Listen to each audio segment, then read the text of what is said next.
Hello my dear students, ಹೇಗಿದ್ದೀರಾ ಎಲ್ಲರೂ? Welcome to Pallavi tutorials. ಮಕ್ಕಳು ಎಲ್ಲರೂ ಕೂಡ ಎಕನಾಮಿಕ್ಸ್ ಎಕ್ಸಾಮನ್ನು ಬರೆದು ಬಂದ್ರಿ. ಸೊ ನಿಮಗೆ ಅನಿಸ್ತಾ ಇದೆ ಎಕ್ಸಾಮ್ ಕಷ್ಟ ಇತ್ತು ಅಂತ ಹೇಳ್ಕೊಂಡು. ಆದರೆ ಕರೆಕ್ಟಾಗಿ ಒಂದು ಸಲ ಯೋಚನೆ ಮಾಡಿ ನೋಡಿ, ವಿಭಾಗ ಸಿ ಮತ್ತು ವಿಭಾಗ ಡಿಯಲ್ಲಿ ಪ್ರಶ್ನೆಗಳನ್ನ ಸ್ವಲ್ಪ ಟ್ವಿಸ್ಟ್ ಆಗಿ ಕೇಳಿದರೂ ಕೂಡ ಬೇರೆ ಪ್ರಶ್ನೆಗಳಿಗೆ ಉತ್ತರವನ್ನು ಬರೆಯೋದಕ್ಕೆ ನಿಮಗೆ ಅವಕಾಶ ಇತ್ತು. ಕಾರಣ ನಾನು ಬಹುಮುಖ್ಯ ಪ್ರಶ್ನೆಗಳು ಯಾವುದು ಅಂತ ಕೊಟ್ಟಿದ್ದೆ, ಅದರಲ್ಲಿ ಪ್ರಶ್ನೆಗಳು ಬಂದಿದೆ. ನೀವು ಕರೆಕ್ಟಾಗಿ ಕೊಟ್ಟಂಥ ಪ್ರಶ್ನೆಗಳು ನಾನೇನು ಲಿಸ್ಟ್ ಕೊಟ್ಟಿದ್ದೆ ಅದನ್ನು ಕರೆಕ್ಟಾಗಿ ಓದಿದ್ದೆ ಆದರೆ ನಿಮಗೆ ಒಳ್ಳೆಯ ಅಂಕಗಳೇ ಬಂದಿರುತ್ತೆ. ನೆಕ್ಸ್ಟು ನೀವಿಲ್ಲಿ 2 ಅಂಕದ ಒಂದು ವಿಭಾಗ ಬಿಗೆ ಬಂದರೆ, ಯಾಕೆ ಇಲ್ಲಿ ಫಸ್ಟ್ ಇದನ್ನೇ ಹೇಳ್ತಾ ಇದ್ದೀನಿ ಅಂತ ಹೇಳಿದ್ರೆ, 2 ಅಂಕದ ಪ್ರಶ್ನೆ ಅನ್ನೋದು ತುಂಬ ಬಹುಮುಖ್ಯವಾಗಿತ್ತು. ನಾನು ಕೊಟ್ಟಂತಹ 2 ಅಂಕದ ಪ್ರಶ್ನೆಗಳಲ್ಲಿ ಇಲ್ಲಿ ಅನುಭೋಗಿ ಆದರ್ಶ ಆಯ್ಕೆಯನ್ನು ನಿರ್ಧರಿಸುವ ಅಂಶಗಳಾಗಿರ್ಬೋದು, ಬೇಡಿಕೆ ನಿಯಮ, ಪ್ರತಿಫಲಗಳ ಪ್ರಮಾಣ, ದೀರ್ಘಾವಧಿ ವೆಚ್ಚಗಳು, 4 ಉತ್ಪಾದನಾಂಗ, ನಾಮಮಾತ್ರ ನೈಜ GDP ನಡುವಿನ ವ್ಯತ್ಯಾಸ, ಹಣದ ಬೇಡಿಕೆ 2 ಉದ್ದೇಶ ಹಾಗೂ ಪುಕ್ಕಟೆ ಸವಾರ, ಇಷ್ಟು ಪ್ರಶ್ನೆಗಳನ್ನ ನಾನು ನಿಮಗೆ ಕೊಟ್ಟಿದ್ದೆ. ಹೌದಾ? ನೆಕ್ಸ್ಟು ಭಾಗ ಸಿಗೆ ಬಂದರೆ, ಒಂದು ಸರಳ ಆರ್ಥಿಕತೆಯಲ್ಲಿ ಈ ಪ್ರಶ್ನೆಯನ್ನು ನಾನು ನಿಮಗೆ ಕೊಟ್ಟಿದ್ದೀನಿ. ಅದೇ ರೀತಿಯಾಗಿ ಇಲ್ಲಿ ಬೇಡಿಕೆ ಮತ್ತು ಇಲ್ಲಿ 2 ಪ್ರಶ್ನೆಯನ್ನು ಕೊಟ್ಟಿಲ್ಲ. ಇಲ್ಲಿ ಬೇಡಿಕೆ ಮತ್ತು ಪೂರೈಕೆಯ ಏಕಕಾಲಿಕ ಪಲ್ಲಟಗಳಿಂದ ಕೋಷ್ಟಕವನ್ನು ಬರೀಬೇಕು, ಈ ಪ್ರಶ್ನೆ ಕೊಟ್ಟಿದ್ದೀನಿ. ಅಭಿವೃದ್ಧಿ ಹೊಂದಿದ ಮತ್ತು ಅಭಿವೃದ್ಧಿಶೀಲ ದೇಶಗಳೆರಡರಲ್ಲಿ ಸರ್ಕಾರ ಮತ್ತು ಕುಟುಂಬ ವಲಯಗಳ ಪಾತ್ರ ಕೊಟ್ಟಿದ್ದೀನಿ. ಬಾಹ್ಯತೆಗಳನ್ನು ಕುರಿತು ಬರೆಯಿರಿ, ಇದು ಕೊಟ್ಟಿದ್ದೀನಿ. ನೆಕ್ಸ್ಟ್ ಬಂಡವಾಳ ಖಾತೆಯ ಪಟವನ್ನು ಬರೆಯಿರಿ, ಈ ಪ್ರಶ್ನೆಯನ್ನು ಕೊಟ್ಟಿದ್ದೀನಿ. ನೀವು ಭಾಗ ಸಿಯಲ್ಲಿ ಟೋಟಲ್ ಆಗಿ 5 ಪ್ರಶ್ನೆಗಳಿಗೆ ಉತ್ತರ ಬರೀಬೇಕು. ಇಲ್ಲಿ ನೋಡಿ 5 ಪ್ರಶ್ನೆಗಳಲ್ಲಿ ಇಲ್ಲಿ ಒಂದು ಸರಳ ಆರ್ಥಿಕತೆ, ಬೇಕಾದರೆ ನಾನು ಲಿಸ್ಟ್ ಕೊಟ್ಟಿದ್ದೀನಿ, ಆ ಲಿಸ್ಟನ್ನು ಆ ವಿಡಿಯೋ ಇನ್ನೊಂದ್ಸಲ ಹೋಗಿ ವಾಚ್ ಮಾಡಿ. ಒಂದು ಸರಳ ಆರ್ಥಿಕತೆ, ಈ ಒಂದು ಪ್ರಶ್ನೆಯನ್ನು ಕೊಟ್ಟಿದ್ದೀನಿ. ನೆಕ್ಸ್ಟು ಈ ಕೋಷ್ಟಕದ ಪ್ರಶ್ನೆ ಕೊಟ್ಟಿದ್ದೀನಿ ಅಂತ ಹೇಳಿದ್ದೀನಿ. ಇಲ್ಲಿ ನೋಡಿ, ಸಮತೋಲನದ ಬೆಲೆ ಏಕಕಾಲದ ಪಲ್ಲಟಗಳ ಪರಿಣಾಮವನ್ನು ತೋರಿಸುವ ಕೋಷ್ಟಕ ಬರೆಯಿರಿ, ಈ ಒಂದು ಪ್ರಶ್ನೆಯನ್ನು ಕೊಟ್ಟಿದ್ದೀನಿ. ಅಭಿವೃದ್ಧಿ ಹೊಂದಿದ ಮತ್ತು ಅಭಿವೃದ್ಧಿಶೀಲ ರಾಷ್ಟ್ರ, ಅದ್ರ ಬಗ್ಗೆ ಇಲ್ಲಿ ಪ್ರಶ್ನೆಯನ್ನು ಕೊಟ್ಟಿದ್ದೀನಿ. ನೆಕ್ಸ್ಟು ಬಾಹ್ಯತೆಗಳನ್ನು ಕುರಿತು ಬರೆಯಿರಿ, ಆ ಒಂದು ಪ್ರಶ್ನೆಯನ್ನು ಇಲ್ಲಿ ಕೊಟ್ಟಿದ್ದೀನಿ. ನೆಕ್ಸ್ಟು ಬಂಡವಾಳ ಖಾತೆಯ ಪಟವನ್ನು ಚಿತ್ರಿಸಿ ಅಂತ ಹೇಳಿದ್ರೆ, ಕೊಟ್ಟಿರುವಂಥ ಪ್ರಶ್ನೆಗಳನ್ನ ಕರೆಕ್ಟಾಗಿ ನೋಡ್ಕೊಂಡು ಹೋಗಿದ್ರೆ ಮಕ್ಕಳೇ, ಇಲ್ಲಿ 5 ಪ್ರಶ್ನೆಗಳಿಗೂ ನಿಮಗೆ ಉತ್ತರ ಗೊತ್ತಿತ್ತು, ನೀವು ಸರಿಯಾಗಿ ಕಲ್ತ್ಕೊಂಡು ಹೋಗಿದ್ದೆ ಆಗಿದ್ರೆ. ನೋಡೋಣ ಇವಾಗ ಹಾಕಿರುವಂಥ ಆನ್ಸರು ಯಾವ ರೀತಿಯಾಗಿ ಹಾಕಿದ್ದೀರಿ, ಸರಿಯಾಗಿ ಆನ್ಸರ್ ಹಾಕಿದಿರೋ ಇಲ್ವೋ. ಹಾಕಿರುವಂಥ ಆನ್ಸರು ಕರೆಕ್ಟ್ ಆಗಿದ್ರೆ ಟೋಟಲ್ ಆಗಿ ವಿಭಾಗ ಬಿ ವರೆಗೂ ಕೂಡ ಎಷ್ಟು ಮಾರ್ಕ್ಸ್ ನಿಮಗೆ ಬರುತ್ತಂತ ಇವಾಗಲೇ ಕ್ಯಾಲ್ಕುಲೇಟ್ ಮಾಡ್ಕೋಬೇಡಿ. ಸ್ಥಾನದರ್ಶಕ ತುಷ್ಟಿಗುಣ ವಿಶ್ಲೇಷಣೆಯ ತುಷ್ಟಿಗುಣವನ್ನು ಇದರಲ್ಲಿ ವ್ಯಕ್ತಪಡಿಸುತ್ತದೆ. ಶ್ರೇಣಿಗಳಲ್ಲಿ, ನಾ ಹೇಳಿದ್ದೆ ಶ್ರೇಣಿಗಳಲ್ಲಿ ಅಥವಾ ಸ್ಥಾನಗಳಲ್ಲಿ ಅಂತ ಕೊಡ್ತಾರೆ, ಇಲ್ಲಿ ಶ್ರೇಣಿಗಳಲ್ಲಿ ಅಂತ ಕೊಟ್ಟರೆ ಶ್ರೇಣಿಗಳಲ್ಲಿ ಅಂತಲೇ ಬರೀಬೇಕು. ನೆಕ್ಸ್ಟು 2ನೇ ಪ್ರಶ್ನೆ, TFCಯು 100 ರೂಪಾಯಿಗಳು ಮತ್ತು TVCಯು 125 ರೂಗಳಿದ್ದಾಗ ಒಟ್ಟು ವೆಚ್ಚ ಎಷ್ಟಾಗುತ್ತೆ? 225. ಮಹಾ ಆರ್ಥಿಕ ಕುಸಿತದ ವರ್ಷ 1929. ಸಾಲದ ಸುಲಭ ಲಭ್ಯತೆಯು ಇದನ್ನು ಉತ್ತೇಜಿಸುತ್ತದೆ. ಹೂಡಿಕೆ. ಅನುಭೋಗಿಗಳು ಮತ್ತು ಉತ್ಪಾದಕರು ದೇಶೀಯ ಮತ್ತು ವಿದೇಶಿ ಸರಕುಗಳ ನಡುವೆ ಆಯ್ಕೆ ಮಾಡಿಕೊಳ್ಳಬಹುದು. ಇಲ್ಲಿ ಅನುಭೋಗಿಗಳು, ಉತ್ಪಾದಕರು, ದೇಶ ವಿದೇಶ, ರಾಷ್ಟ್ರಗಳ ನಡುವೆ ಅಂತ ಬಂದಾಗ ಸರಕು ಸೇವೆಗಳನ್ನು ಆಯ್ಕೆ ಮಾಡಿಕೊಳ್ಳಬಹುದು ಅಂತ ಹೇಳಿದ್ರೆ ಅದು ಉತ್ಪನ್ನ ಮಾರುಕಟ್ಟೆ ಕೊಂಡಿ. ನೆಕ್ಸ್ಟು ಬಿಟ್ಟ ಸ್ಥಳ ಪ್ರಶ್ನೆಗಳು. ಕೇಂದ್ರೀಯ ಯೋಜಿತ ಆರ್ಥಿಕತೆಯಲ್ಲಿ ಎಲ್ಲ ಪ್ರಮುಖ ನಿರ್ಧಾರಗಳನ್ನು ಡ್ಯಾಶ್ ತೆಗೆದುಕೊಳ್ಳುತ್ತದೆ ಸರ್ಕಾರ. ಬೆಲೆ ಪಡೆಯುವ ವರ್ತನೆಯು ಡ್ಯಾಶ್ ಮಾರುಕಟ್ಟೆಯ ವಿಭಿನ್ನ ಗುಣಲಕ್ಷಣವಾಗಿದೆ, ಪರಿಪೂರ್ಣ ಪೈಪೋಟಿ. ಮೌಲ್ಯವರ್ಧಿತ ವಿಧಾನವು ಡ್ಯಾಶ್ ವಿಧಾನದ ಪರ್ಯಾಯ ಹೆಸರಾಗಿದೆ, ಉತ್ಪನ್ನ. ಭಾರತದಲ್ಲಿ ಕರೆನ್ಸಿಯನ್ನು ಅಂದರೆ ನೋಟುಗಳನ್ನು ಚಲಾವಣೆಗೆ ತರುವಂತಹ ಏಕಮಾತ್ರ ಸಂಸ್ಥೆ ಯಾವುದು? Reserve bank of India, RBI. ಭಾರತದಲ್ಲಿ ಡ್ಯಾಶ್ ವರ್ಷವು ಏಪ್ರಿಲ್ 1ರಿಂದ ಮಾರ್ಚ್ 31ರವರೆಗೆ ಇರುತ್ತದೆ, ಹಣಕಾಸಿನ ವರ್ಷ. ನೆಕ್ಸ್ಟು ಹೊಂದಿಸಿ ಬರೆಯಿರಿ, ತುಂಬ ಈಸಿಯಾಗಿ ಕೇಳಿದ್ದಾರೆ. ಮಾದರಿ ಅರ್ಥಶಾಸ್ತ್ರ, ಕಾರ್ಯತಂತ್ರಗಳ ಮೌಲ್ಯಮಾಪನ, ಕೂಲಿ ದರ, ಇದಕ್ಕೆ ಸರಿಯಾದ ಉತ್ತರ VMPL. ಗೃಹ ಕೃತ್ಯ ಕೇಳಿದರೆ ಹಣರಹಿತ ವಿನಿಮಯ. M3M4 ವಿಶಾಲ ಹಣ, M3M4 ವಿಶಾಲ ಹಣ. ಕಚ್ಚಾ ಸರಕು ಕೇಳಿದರೆ ಇದಕ್ಕೆ ಸರಿಯಾದ ಉತ್ತರ ಮಧ್ಯವರ್ತಿ ಸರಕು. ನೆಕ್ಸ್ಟು 1 ಅಂಕದ ಪ್ರಶ್ನೆಗಳು. ಇಲ್ಲಿ 14, 15, 16 5 ಪ್ರಶ್ನೆಗಳಲ್ಲಿ ಈ 3 ಪ್ರಶ್ನೆಗಳನ್ನ ನಾನು ನಿಮಗೆ ಕೊಟ್ಟಿದ್ದೀನಿ. ಓಕೆ ಅಲ್ವಾ?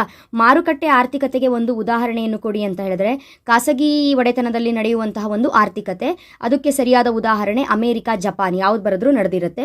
ನೆಕ್ಸ್ಟು ಇಲ್ಲಿ CPI ಅನ್ನು ವಿಸ್ತರಿಸಿ ಅಂತ ಕೇಳಿದರೆ ಗ್ರಾಹಕ ಬೆಲೆ ಸೂಚ್ಯಾಂಕ. ಪ್ರಾಥಮಿಕ ಕೊರತೆ ಎಂದರೇನು ಅಂತ ಕೇಳಿದರೆ ಇದಕ್ಕೆ ಉತ್ತರ ಕೋಶೀಯ ಕೊರತೆಯಲ್ಲಿ ಸಾರ್ವಜನಿಕ ಸಾಲದ ಮೇಲಿನ ಬಡ್ಡಿಯನ್ನು ಕಳೆದರೆ ಉಳಿಯುವುದೇ ಪ್ರಾಥಮಿಕ ಕೊರತೆ. ನೆಕ್ಸ್ಟು ಮುಕ್ತ ಆರ್ಥಿಕತೆ ಎಂದರೇನು ಅಂತ ಕೇಳಿದರೆ ಆನ್ಸರ್ ರೆಡಿ ಇದೆ, ಕಾರಣ ಇದೇ ನಿಮಗೆ ಓದ್ಕೊಳ್ಳೋದಕ್ಕೆ ಅಂತ ನಾನು ಕೊಟ್ಟಿದ್ದಾಗಿತ್ತು. ಮುಕ್ತ ಆರ್ಥಿಕತೆ ಎಂದರೆ ಜಗತ್ತಿನ ವಿವಿಧ ಆರ್ಥಿಕತೆಗಳೊಂದಿಗೆ ವಿವಿಧ ಆರ್ಥಿಕ ಮಾರ್ಗಗಳಿಂದ ವ್ಯವಹರಿಸುವ ಆರ್ಥಿಕತೆಯನ್ನು ಮುಕ್ತ ಆರ್ಥಿಕತೆ ಎನ್ನುತ್ತೇವೆ. ನೆಕ್ಸ್ಟು ವಿಭಾಗ ಬಿಗೆ ಬಂದರೆ, 2 ಅಂಕದ ಪ್ರಶ್ನೆಗಳು. ಅನುಭೋಗಿಯ ಆದರ್ಶ ಆಯ್ಕೆಯನ್ನು ನಿರ್ಧರಿಸುವ ಅಂಶಗಳು ಪಟ್ಟಿ ಮಾಡಿ. ಬೇಡಿಕೆ ನಿಯಮವನ್ನು ತಿಳಿಸಿ. ಇದೆರಡೂ ಕೂಡ ಒಂದೇ ಪಾಠದ ಪ್ರಶ್ನೆ. ನಿಮಗೆ ಅನುಭೋಗಿಯ ವರ್ತನೆ ಸಿದ್ಧಾಂತ ಏನಿದೆ ಅದರಲ್ಲಿ ಕೇಳಿರುವಂಥ ಪ್ರಶ್ನೆ. ಬೇಡಿಕೆ ನಿಯಮ, ಇತರೆ ಅಂಶಗಳು ಸ್ಥಿರವಾಗಿದ್ದಾಗ ಒಂದು ಸರಕಿನ ಬೆಲೆ ಹೆಚ್ಚಾದಾಗ ಅದರ ಬೇಡಿಕೆಯು ಕಡಿಮೆಯಾಗುತ್ತದೆ ಮತ್ತು ಒಂದು ಸರಕಿನ ಬೆಲೆ ಕಡಿಮೆಯಾದಾಗ ಅದರ ಬೇಡಿಕೆಯು ಹೆಚ್ಚುತ್ತದೆ. ಸರಕೊಂದರ ಬೇಡಿಕೆಯು ಅದರ ಬೆಲೆಯೊಂದಿಗೆ ವಿರುದ್ಧ ದಿಕ್ಕಿನಲ್ಲಿ ಚಲಿಸುತ್ತದೆ. ನೆಕ್ಸ್ಟು ಪ್ರತಿಫಲಗಳ ಪ್ರಮಾಣದ ವಿಧಗಳನ್ನು ತಿಳಿಸಿ. ಏರಿಕೆಯ ಪ್ರತಿಫಲದ ಪ್ರಮಾಣ, ಸ್ಥಿರ ಪ್ರತಿಫಲಗಳ ಪ್ರಮಾಣ, ಇಳಿಕೆಯ ಪ್ರತಿಫಲಗಳ ಪ್ರಮಾಣ. ನೆಕ್ಸ್ಟು ಇದೇ ಅಧ್ಯಾಯದಲ್ಲಿ ಇನ್ನೊಂದು ಪ್ರಶ್ನೆಯನ್ನು ಕೇಳಿದರೆ ದೀರ್ಘಾವಧಿ ವೆಚ್ಚಗಳನ್ನು ಹೆಸರಿಸಿ ಅಂತ ಹೇಳಿಕೊಂಡು. ದೀರ್ಘಾವಧಿ ವೆಚ್ಚಗಳು ಒಟ್ಟು ವೆಚ್ಚ, ದೀರ್ಘಾವಧಿ ಸರಾಸರಿ ವೆಚ್ಚ, ದೀರ್ಘಾವಧಿ ಸೀಮಾಂತ ವೆಚ್ಚ. ಉತ್ಪಾದನಾಂಗಗಳು ಭೂಮಿಗೆ, ಗೇಣಿ, ಶ್ರಮ, ಕೂಲಿ, ಬಂಡವಾಳ, ಬಡ್ಡಿ, ಸಂಘಟನೆ, ಲಾಭ. ಮುಂದಿನ ಪ್ರಶ್ನೆ, ನಾಮಮಾತ್ರ ಮತ್ತು ನೈಜ ಜಿಡಿಪಿಗಳ ನಡುವಿನ ವ್ಯತ್ಯಾಸವನ್ನು ಬರೆಯಿರಿ. ನಾಮಮಾತ್ರ ಜಿಡಿಪಿ ಪ್ರಸ್ತುತ ಬೆಲೆಯಲ್ಲಿ ಅಂದಾಜು ಮಾಡಲಾದ ರಾಷ್ಟ್ರೀಯ ವರಮಾನವನ್ನು ನಾಮಮಾತ್ರ ರಾಷ್ಟ್ರೀಯ ವರಮಾನ ಎನ್ನುತ್ತೇವೆ. ನೈಜ ಜಿಡಿಪಿ ಯಾವುದೇ ಒಂದು ಆಧಾರ ವರ್ಷದ ಬೆಲೆಗಳಲ್ಲಿ ರಾಷ್ಟ್ರೀಯ ವರಮಾನವನ್ನು ವ್ಯಕ್ತಪಡಿಸಿದರೆ ಅದನ್ನು ನೈಜ ರಾಷ್ಟ್ರೀಯ ವರಮಾನ ಎನ್ನುತ್ತೇವೆ. ಮುಂದಿನ ಇಂಪಾರ್ಟೆಂಟ್ ಪ್ರಶ್ನೆ, ಇಲ್ಲಿ ನಿಮಗೆ ಗೊತ್ತಿರುವಂಥದ್ದು, ನೀವು ಓದ್ಕೊಂಡು ಹೋಗಿರುವಂಥದ್ದು, ಹಣದ ಬೇಡಿಕೆಯ 2 ಉದ್ದೇಶಗಳು. ವ್ಯವಹಾರದ ದೃಷ್ಟಿಯಿಂದ ಹಣದ ಬೇಡಿಕೆ, ಸಟ್ಟ ವ್ಯಾಪಾರದ ದೃಷ್ಟಿಯಿಂದ ಹಣದ ಬೇಡಿಕೆ. ಮುಂದಿನ ಪ್ರಶ್ನೆ, ಪುಕ್ಕಟೆ ಸವಾರರೆಂದರೆ ಯಾರು? ಅವರನ್ನು ಏಕೆ ಹಾಗೆ ಕರೆಯುತ್ತಾರೆ? ಹಣ ಅಥವಾ ಶುಲ್ಕ ಪಾವತಿಸದೆ ಸಾರ್ವಜನಿಕ ಸರಕುಗಳನ್ನು ಬಳಸುವವರನ್ನು ಪುಕ್ಕಟೆ ಸವಾರರು ಎಂದು ಕರೆಯುತ್ತೇವೆ. ಯಾಕೆ ಅವರನ್ನು ಪುಕ್ಕಟೆ ಸವಾರರು ಅಂತ ಕರಿತೀವಿ ಅಂತ ಹೇಳಿದ್ರೆ, ಅವರು ಆ ಸರಕುಗಳನ್ನು ಬಳಸಿದ್ದಕ್ಕೆ ಯಾವುದೇ ರೀತಿಯ ಶುಲ್ಕವನ್ನು ಪಾವತಿ ಮಾಡುವುದಿಲ್ಲ, ಅಥವಾ ಕೆಲವೊಂದು ಸಂದರ್ಭಗಳಲ್ಲಿ ಸಾರ್ವಜನಿಕ ಸರಕುಗಳ ಬಳಕೆಗೆ ಶುಲ್ಕ ಸಂಗ್ರಹಿಸುವುದು ಸಾಧ್ಯವಿಲ್ಲ ಅವರಿಂದ. ಹಾಗಾಗಿ ಪುಕ್ಕಟೆ ಸವಾರರು ಯಾರಿಗೂ ಸೇರದ ಆಸ್ತಿಯನ್ನು ಅನುಭವಿಸಿದ್ದಕ್ಕೆ ಯಾವುದೇ ಪಾವತಿ ಮಾಡುವುದಿಲ್ಲ. ಹಾಗಾಗಿ ಅವರನ್ನು ನಾವೇನಂತ ಕರಿತೀವಿ? ಪುಕ್ಕಟೆ ಸವಾರರು ಅಂತ ಕರಿತೀವಿ. ಮುಂಚೆನೇ ಹೇಳಿದಾಗೆ ವಿಭಾಗ ಸಿಗೆ ಬಂದರೆ ಕೊಟ್ಟಿರುವಂಥ ಪ್ರಶ್ನೆಗಳು ಸ್ವಲ್ಪ ಬೇರೆ ರೀತಿ ಇದ್ದರೂ ಕೂಡ 5 ಪ್ರಶ್ನೆಗಳನ್ನ ನಾನು ಕೊಟ್ಟಿದ್ದೆ. ಬರೆದಿರ್ತೀರಿ ಅಂತ ಭಾವಿಸಿದ್ದೀನಿ. ಸ್ವಲ್ಪ ಯೋಚನೆ ಮಾಡಿದರೆ ನಿಮಗೆ 5 ಪ್ರಶ್ನೆಗಳಿಗೆ ಉತ್ತರ ಆರಾಮಾಗಿ ಬರಿಬೋದಿತ್ತು. ನೆಕ್ಸ್ಟು 6 ಅಂಕದ ಪ್ರಶ್ನೆ ಬಂದಾಗ ಇಲ್ಲಿ 3 ಪ್ರಶ್ನೆಗಳಿಗೆ ನೀವು ಉತ್ತರವನ್ನು ಬರಿಬೇಕಾಗಿತ್ತು 6 ಅಂಕದ್ದು. ಆದರೆ ನಾನು ಕೊಟ್ಟಿರುವಂತಹ ಪ್ರಶ್ನೆಗಳ ಲಿಸ್ಟಲ್ಲಿ 2 ಪ್ರಶ್ನೆ ಇತ್ತು. ಒಂದು, ಔದಾಸೀನ್ಯ ವಕ್ರರೇಖೆಯ ಲಕ್ಷಣಗಳನ್ನು ರೇಖಾಚಿತ್ರದೊಂದಿಗೆ ವಿವರಿಸಿ. ಈ ಪ್ರಶ್ನೆಯನ್ನು ನಾನಿಲ್ಲಿ ಕೊಟ್ಟಿದ್ದೀನಿ. 9ನೇ ಪ್ರಶ್ನೆನೇ ನಾನು ಕೊಟ್ಟಿದ್ದೆ, ಔದಾಸೀನ್ಯ ವಕ್ರರೇಖೆಯ ಲಕ್ಷಣಗಳು ರೇಖಾಚಿತ್ರದೊಂದಿಗೆ ವಿವರಿಸಿ ಅಂತ. ನೆಕ್ಸ್ಟು ಇನ್ನೊಂದು ಪ್ರಶ್ನೆ, ಹಣದ ಕಾರ್ಯಗಳನ್ನು ವಿವರಿಸಿ. ಇದೇನಿದೆ ಇದು ಹೇಗೆ ಸಾಟಿ ವಿನಿಮಯ ಪದ್ಧತಿಯ ದೋಷಗಳನ್ನು ನಿವಾರಿಸಿತು? ಅದೇ ಪ್ರಶ್ನೆಯನ್ನು ಕೊಟ್ಟಿದ್ದೀನಿ ನಾನು. ಹಣದ ಕಾರ್ಯಗಳನ್ನು ವಿವರಿಸಿ, ಇದು ಹೇಗೆ ಸಾಟಿ ವಿನಿಮಯ ಪದ್ಧತಿಯ ದೋಷಗಳನ್ನು ನಿವಾರಿಸಿತು ಅಂತ ಹೇಳಿ. ನೆಕ್ಸ್ಟು ಇಲ್ಲಿ ನಮಗೆ ಏನಾಯಿತು ಅಂತ ಹೇಳಿದ್ರೆ, ಅವ್ರು ಕೊಟ್ಟಿರುವಂಥ ಪ್ರಾಬ್ಲಮು ಸ್ವಲ್ಪ ಡಿಫ್ರೆಂಟಾಗಿ ಕೊಟ್ಟಿದ್ದಾರೆ. ಇದನ್ನು ಡೈರೆಕ್ಟಾಗಿ ಕೊಟ್ಟಿದ್ದೇ ಆಗಿದ್ದರೆ ನಿಮಗೆ ಇಲ್ಲಿ ಈಸಿ ಆಗ್ತಿತ್ತು. ನೆಕ್ಸ್ಟು ಮಾರುಕಟ್ಟೆ ಪೂರೈಕೆ ರೇಖೆಯನ್ನು ರೇಖಾಚಿತ್ರದೊಂದಿಗೆ ವಿವರಿಸಿ. ಇದು ನೀವು ಓದ್ಕೊಂಡಿರ್ತೀರಿ ಅಂತ ಅಂದ್ಕೊಂಡಿದ್ದೆ ನಾನು, ಯಾಕಂತ ಹೇಳಿದ್ರೆ ಹೋದ ವರ್ಷನೂ ಕೂಡ ಬಂದಿತ್ತು. ಬಟ್ ಹಾನೆಸ್ಟ್ ಆಗಿ ನಾನು ಕೊಟ್ಟಿದ್ರಲ್ಲಿ 6 ಅಂಕದ್ದು ನೀವು 3 ಪ್ರಶ್ನೆಯನ್ನು ಬರೀಬೇಕು. ನಾನು 2 ಪ್ರಶ್ನೆಗಳನ್ನ ನಾನು ಕೊಟ್ಟಿದ್ದೀನಿ. ನೆಕ್ಸ್ಟು ಭಾಗ ಹೀಗೆ ಬಂದರೆ ಇದರಲ್ಲೂ ಕೂಡ ನಿನ್ನೆ ನಾನು ಪ್ರತಿ ಸಲ ಹೇಳಿದ್ದೀನಿ, ಯಾವುದೋ ಒಂದು ಪ್ರಶ್ನೆಗೆ ಸ್ಟಿಕ್ ಆನ್ ಆಗಿ ಹೋಗಬೇಡಿ. ಅಲ್ಲಿ ಪ್ರಶ್ನೆಗಳನ್ನ ಡಿಫ್ರೆಂಟಾಗಿ ಕೇಳೋ ಚಾನ್ಸಸ್ ಇದೆ. ಅದು ಏನಿದೆ ನಿಮ್ಮದು ಬಾಳೆಹಣ್ಣು, ಮಾವಿನ ಹಣ್ಣು ಯಾವಾಗಲೂ ಕೂಡ ಪ್ರಶ್ನೆ ಕೇಳ್ತಾರೆ ಅಂತ ಅದನ್ನೇ ಕಲ್ತ್ಕೊಂಡು ಹೋಗೋದಲ್ಲ. ಟೋಟಲ್ ಆಗಿ 5 ಪ್ರಶ್ನೆಗಳನ್ನ ನೀವು ಕಲ್ತ್ಕೊಳ್ಳೇಬೇಕು. 5 ಪ್ರಶ್ನೆಗಳಲ್ಲಿ ನೀವು 3 ಪ್ರಶ್ನೆಗಳನ್ನ ಕೇಳ್ತಾರೆ, 2 ಪ್ರಶ್ನೆಗೆ ಈಸಿಯಾಗಿ ಉತ್ತರವನ್ನು ಬರೀಬಹುದು ಅಂತ. ಇಲ್ಲಿ ಕೇಳಿರುವಂಥದ್ದು ಕಾಣೆಯಾದ ಉತ್ಪನ್ನವನ್ನು ಕೇಳಿದ್ದಾರೆ. ಸಾಕಷ್ಟು ಬಾರಿ ಅಪ್ಲೋಡ್ ಮಾಡಿದ್ದೀನಿ ಕಾಣೆಯಾದ ಉತ್ಪನ್ನವನ್ನು ಯಾವ ರೀತಿಯಾಗಿ ಕಂಡುಹಿಡಿಬೇಕು ಅಂತ ಹೇಳ್ಕೊಂಡು. ತುಂಬ ಜನ ಓಲ್ಡ್ ವೀಡಿಯೋಸ್ಗಳನ್ನ ನೋಡ್ತಾ ಇದ್ರಿ, ಆ ಕಾರಣಕ್ಕೆ ನಾನು ನಿನ್ನೆ ಫ್ರೆಶ್ ಆಗಿ ಕಳಿಸಿಲ್ಲ. ಅದು ಬಿಟ್ಟರೆ ಉಳಿದಿರುವ 4 ವೀಡಿಯೋಗಳನ್ನ ಅಪ್ಲೋಡ್ ಮಾಡಿದ್ದೆ. ಕಾಣೆಯಾದ ಉತ್ಪನ್ನ.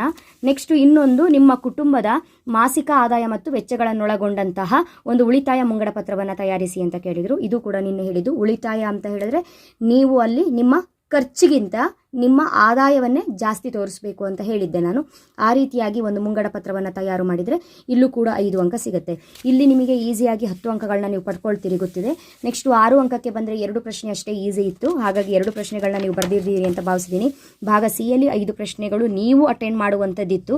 ನೀವೇನಾದರೂ ಸಾಮಾನ್ಯ ಸರಕು ಮತ್ತು ಕೆಳದರ್ಜೆಯ ಸರಕುಗಳ ನಡುವಿನ ವ್ಯತ್ಯಾಸಗಳನ್ನ ಓದ್ಕೊಂಡು ಹೋಗಿದ್ರೆ ಅದು ಕೂಡ ನಿಮಗೆ ಈಸಿ ಇರುತ್ತೆ. ಸೊ ನನ್ನ ಮೇಲೆ ಡಿಪೆಂಡ್ ಆಗಿ ಹೋಗಿದ್ದೀರಿ, ನಾನು ಕೊಟ್ಟಂಥ ಪ್ರಶ್ನೆಗಳನ್ನ ಮಾತ್ರ ನೋಡ್ಕೊಂಡಿದ್ದೀರಿ ಅನ್ನೋದಾದರೆ ಭಾಗ ಸಿಗೆ 5 ಪ್ರಶ್ನೆಗಳನ್ನ ಬರಿಬೇಕಿತ್ತು. 5ಕ್ಕೆ 5 ಕೊಟ್ಟಿದ್ದೆ. ನೆಕ್ಸ್ಟು ಭಾಗ ಡಿ ಯಲ್ಲಿ 6 ಅಂಕದ 3 ಪ್ರಶ್ನೆಗಳನ್ನ ನೀವು ಬರಿಬೇಕಾಗಿತ್ತು. ನಾನು ಕೊಟ್ಟ ಪ್ರಶ್ನೆಗಳಲ್ಲಿ 2 ಪ್ರಶ್ನೆ ಬಂದಿತ್ತು, ಹಾಗಾಗಿ 1 ಪ್ರಶ್ನೆ ಅಷ್ಟೇ ಬಂದಿಲ್ಲ. ನೆಕ್ಸ್ಟ್ ಭಾಗ ಇ ಯಲ್ಲಿ 2 ಪ್ರಶ್ನೆಗಳು ಬಂದಿದೆ. ಅದು ಬಿಟ್ಟು ನಿಮಗೆ ವಿಭಾಗ ಬಿ ವರೆಗೂ 2 ಅಂಕದ ಪ್ರಶ್ನೆಗಳವರೆಗೂ ಸಹ ಕೊಟ್ಟಂತಹ ಎಲ್ಲ ಪ್ರಶ್ನೆಗಳು ಬಂದಿದೆ. ಕಷ್ಟ ಏನಿರಲಿಲ್ಲ, ಸ್ಕೋರ್ ಆಗಲ್ಲ, ಬಟ್ ಈಸಿ ಇತ್ತು, ಪೇಪರ್ ಈಸಿ ಇತ್ತು. ಒಂದು ಒಳ್ಳೆ ಅಂಕ ಅಂತೂ ಬರುತ್ತೆ. ಸೊ ಇದಿಷ್ಟು ಕೂಡ ನಿಮ್ಮ ದ್ವಿತೀಯ PUC ಅರ್ಥಶಾಸ್ತ್ರ ಇವತ್ತಿನ ಪೇಪರಲ್ಲಿ ಇರುವಂಥ ಕ್ವಶನ್ಸಿಗೆ ಆನ್ಸರು. ನೆಕ್ಸ್ಟು ಈ ಪೇಪರಲ್ಲಿ ಇರುವಂತಹ ಭಾಗ ಸಿ ಮತ್ತು ಭಾಗ ಡಿ ಯಲ್ಲಿ ಕೇಳಿರುವಂತಹ ಲೆಕ್ಕಗಳನ್ನು ಯಾವ ರೀತಿಯಾಗಿ ಮಾಡಬೇಕು ಅನ್ನೋದನ್ನು ಒಂದು ಟೈಮ್ ನಾನು ಅಪ್ಲೋಡ್ ಮಾಡ್ತೀನಿ ಟೈಮ್ ಸಿಕ್ಕಿದ್ರೆ. ಕಾರಣ ನೆಕ್ಸ್ಟ್ ಇಂಗ್ಲೀಷ್ ಇರೋದ್ರಿಂದ ನೀವು ಅದಕ್ಕೆ ಪ್ರಿಪೇರ್ ಆಗ್ತಾ ಇರ್ತೀರಿ. ಎಕ್ಸಾಮ್ ಬರ್ದಾಗ ಹೋಗಿದೆ, ಟೆನ್ಷನ್ ಮಾಡ್ಕೋಬೇಡಿ. ಬರೆದಿರುವಂಥ ಎಕ್ಸಾಮಿನ ಚಿಂತೆಯನ್ನು ಇಲ್ಲಿಗೆ ಬಿಟ್ಟು ಮುಂದಿನ ಎಕ್ಸಾಮ್ ಏನಿದೆ ಅದನ್ನು ಓದ್ಕೊಳ್ತಾ ಇರಿ. ಎಕ್ಸಾಮ್ ಹೇಗಾಯಿತು ಅನ್ನೋದ್ರ ಬಗ್ಗೆ ಯೋಚನೆ ಬೇಡ, ಚೆನ್ನಾಗೇ ಬರೆದಿರ್ತೀರಿ. Don't worry, ಆರಾಮಾಗುತ್ತೆ. ಓಕೆನಾ? ಮುಂದಿನ ವಿಡಿಯೋದಲ್ಲಿ ಮತ್ತೆ ಸಿಗ್ತೀನಿ. ಅಲ್ಲಿವರೆಗೂ ಚೆನ್ನಾಗಿ ಓದ್ಕೊಳ್ಳಿ. Thank you. All the best.